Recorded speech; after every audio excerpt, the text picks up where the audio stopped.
भगवद्गीता अध्याय 17 श्लोक 28.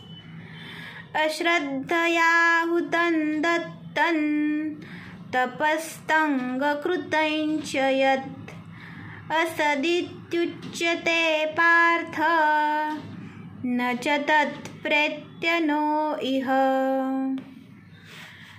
परमेश्वरावरील श्रद्धेविना यज्ञ, दान किंवा तप म्हणून जे काही केले जाते ते अनित्यच होय. अशा कर्माला असत असे म्हटले जाते आणि जे या जन्मी तसेच पुढील जन्मी सुद्धा व्यर्थच ठरते.